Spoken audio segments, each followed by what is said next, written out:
There's this myth that Dan Ashworth is a talent spotter, and you see it on the television and being listed elsewhere, probably even in my own paper at times. Dan Ashworth signings. Eddie Howe signs the players ultimately. Eddie's got the yes or the no on who comes in and who goes out. Well, hello again and welcome here to my front room for this emergency edition. We couldn't not talk about Dan Ashworth this week, given that it's dominated the back pages and all of the news for the past 48 hours. Now, in the description below there's all the links through to the stories we've done at the Daily Mail. Loads of content in there, and I'll talk a lot about that in this video. But yeah, I'm in my front room. Sadly, this time I don't have over my shoulder pictures of Ronaldo, Messi, Diego Maradona and all those retro football shirts. That's my little boy's room. But no, this is my wife's decoration this time, so it's plants and lights. So yeah, here we go. Dan Ashworth, what is the latest? Now, I'm time-stamping this at early afternoon on Thursday, so bear in mind by the time this video goes live, things may have changed slightly. I might do a little emergency update at the end as well. So never mind the end of the video, stop the press. We've got breaking news now, a story we've just broken exclusively at Mail Online. Callum Wilson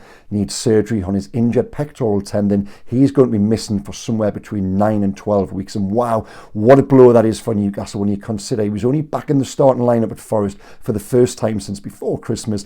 Alexander Isak himself, a player I've spoken so much about in terms of his absences. There's a chance he might be fit for Saturday, but then if Newcastle do rush him back, given Wilson's absence, is there not the danger that Isak himself then breaks down again? What a mess it is for Newcastle at the centre forward position right now. Yeah, Wilson is going to be out. Best case scenario, middle of April, more likely looking the start of May. If there is any sort of setback, there's even a chance it could have played his last game for the club, given the information is he probably will be moving on in the summer. There's interest from Saudi Arabia, I'm told there, but among other clubs abroad. But yeah, I think for now the focus for Wilson has got to be to get back before the end of the season. Also puts a massive dent in his hopes for Euro 2024. But yeah, the first reply when we broke this story was you couldn't make it up. Well, you don't have to make it up because it's happening every week now at Newcastle. It really is quite staggering. Also as well, just one little update to colour what I speak about going forward on this video in terms of Dan Ashworth. We're told Manchester United would be prepared to wait if there was a silly demand for compensation. They would be prepared to wait in that they would pay the contractual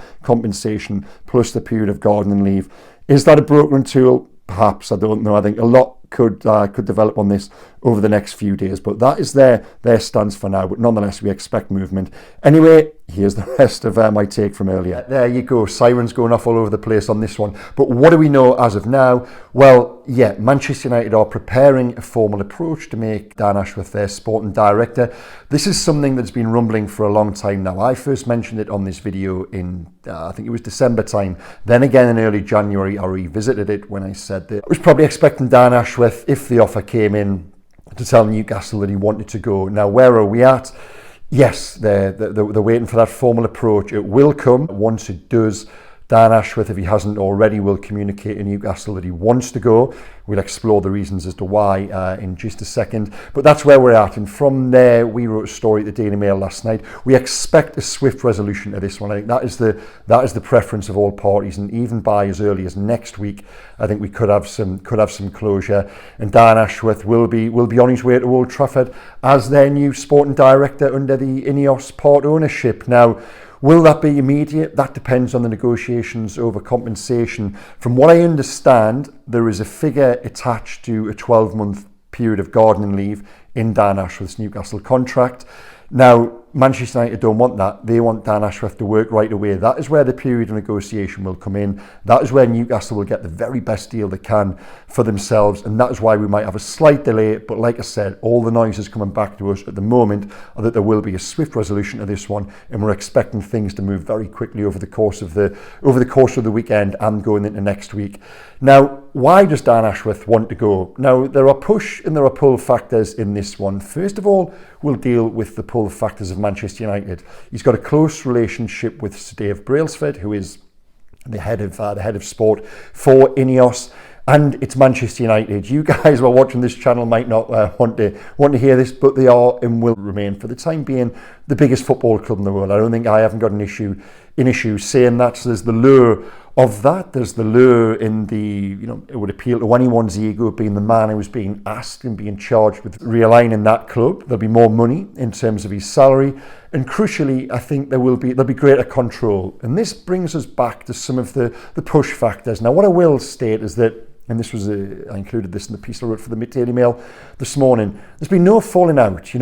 Dan Ashworth, his relations with Newcastle's owners, they remain good. They remain sound. There's no friction there, from what I gather, to the best of my knowledge.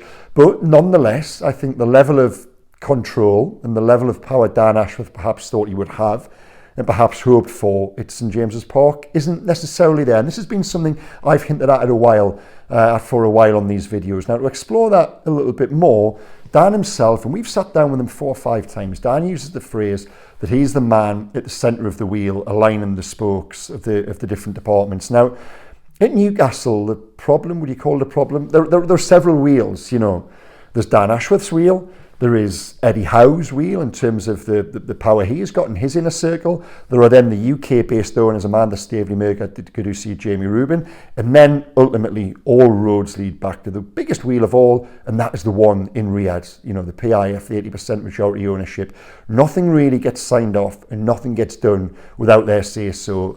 Every decision at the club is very process-driven. And I think for Dan Ashworth, ordinarily, a sporting director in a football club would have a lot of power. They'd be one of the most senior, employees at the club. It's not to say Dan Ashworth isn't that, but what I'm saying is, I think, in what he has found in different things coming back to us, there are various different layers there, and he perhaps hasn't been able to impact to the level he hoped he would do. To the backdrop of all of that as well, there is FFP and those limiting factors, and there are bound to be frustrations there. Now, Dan Ashworth knew what he was coming into that, but when you're being given by comparison a project at Manchester United, whereby it is already what you would say 4, 5, 6, 7 years in terms of revenue ahead of where Newcastle hope to one day get to, that has got to be tempting. The progress and the level of influence he could have there would be accelerated compared to a club where Newcastle, we've just seen, they didn't spend a penny in the recent transfer window, and the promises he's being given, from what we're led to believe,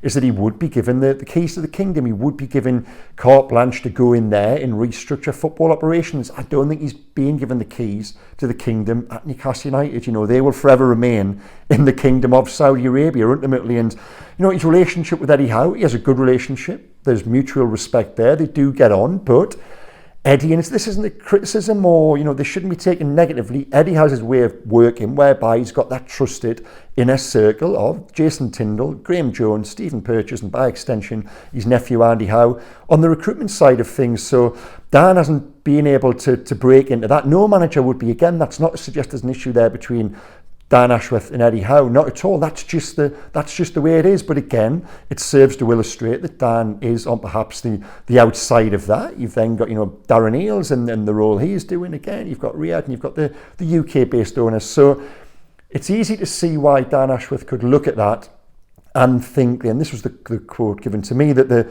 the lines on the original project and the original plan and the original remit have perhaps become a little blurred. And I can see why, and this has been rumbling there for a while now, why, and several people close to it suspected if the offer did come, Dan Ashworth would want to go to Manchester United. Again, closer to his family home. There are lots of pull reasons, so we do expect this to happen, and we do expect, like I said at the top there, a swift resolution. Now, where does this leave Newcastle United? Now, it's a blow. How can it not be? I've spent a fair bit of time with Dan Ashworth, over the past 20 months since he come into the club, and everything I've said on these videos and written in copy, he is impressive. He brought real football cachet and credence and credibility and respectability to a football club pre-takeover that had none at executive level, at boardroom level, at Premier League level, dealing with other clubs domestically and around Europe. Dan Ashworth and everyone else at the club has brought that, and he is a key cog within the operation. We can't downplay. There's a reason Manchester United have come from. There's a reason Newcastle United went for him in the first place. His respect and his standing in the game. I think it was a brilliant appointment for Newcastle. And having him on the inside, the preference would be, from a Newcastle perspective, for him to remain. Absolutely, that probably isn't going to be the case. But does it mean it's the end of the world? Well, no. Someone said to me this morning, what will this mean for recruitment going into the summer window? Don't forget that Newcastle's best windows pre-takeover came pre-Dan Ashworth. If we're being honest about this, the 1st January, when it was basically Eddie working with Steve Nixon and Amanda Staveley, Jamie Rubin and Murdoch Gadusi, they smashed every signing out the park. You know, it was absolutely incredible. So there's this myth that Dan Ashworth is a talent spotter, and you see it on the television and being listed elsewhere, probably even in my own paper at times. Dan Ashworth signings. Eddie Howe signs the players ultimately. Eddie's got the yes or the no on who comes in and who goes out. So while, yes, Dan Ashworth oversees recruitment, he's more the guy who, the scouting processes he puts in place, it's the hiring and firing of the recruitment team, it's the negotiations, it's the seeing deals over the line. And yes, that is massively important, and it might be a case now that Amanda Staveley and Murdoch Gadusi have to step up, and Darren Eales as well. He's got a lot of experience in that field. He might have to come back to the fore. But when Dan Ashworth goes, everything doesn't suddenly fall down from a recruitment perspective, but nonetheless, they will need someone to come in that position. But I do think there might be a slight realigning of the role, and that Newcastle have got to look at some of the frustrations that have perhaps led Dan Ashworth to believing that he could be better served elsewhere, and look at that and learn lessons from that. But you know, Newcastle will continue to move forward. The ambition is there, the intent is there. There's still some, you know, I say still that you know, there are absolutely brilliant people employed at the club, and that, you know, what the journey they have been on since the takeover serves to highlight that. So by no means is it the end of the world for Newcastle, but is it a blow? Well, yes, of course it is, because Dan Ashworth is a top employee, you know, well respected in the game, and there's a reason Manchester United are going for a guy who they believe to be the best in the business. Now, will Dan Ashworth be allowed to go straight away, or is it better for Newcastle he works a period of gardening leave?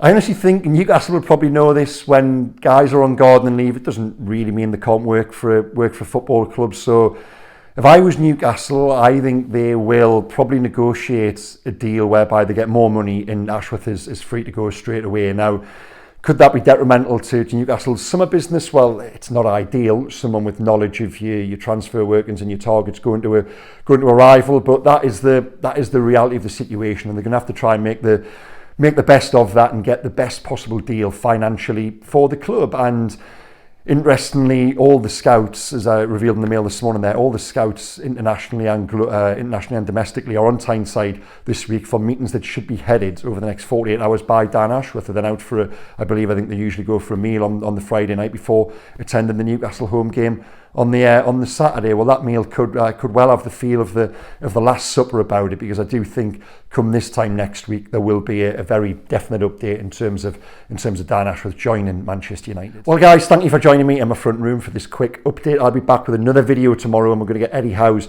thoughts on this from his press conference. There's also some exciting news coming tomorrow regarding the launch of my very own WhatsApp channel. So stay logged on across all my social media platforms. I'll be coming straight to your inbox via WhatsApp in the very near future. That's a really exciting development, and one we're looking forward to. Now, in the meantime, like I said before, click on those links in the description below. Loads of great content at the Mail, and please hit like, subscribe and comment. Really interested to know your thoughts below the line on this. One last quick thing. What's this fella doing this weekend? Yeah, they tried to sign him once before when a delegation flew out to Turin. Didn't happen, but I think even now, what will he be in his mid-50s? He probably still could do a job given Newcastle's problems up front. Okay, see you tomorrow. Bye-bye.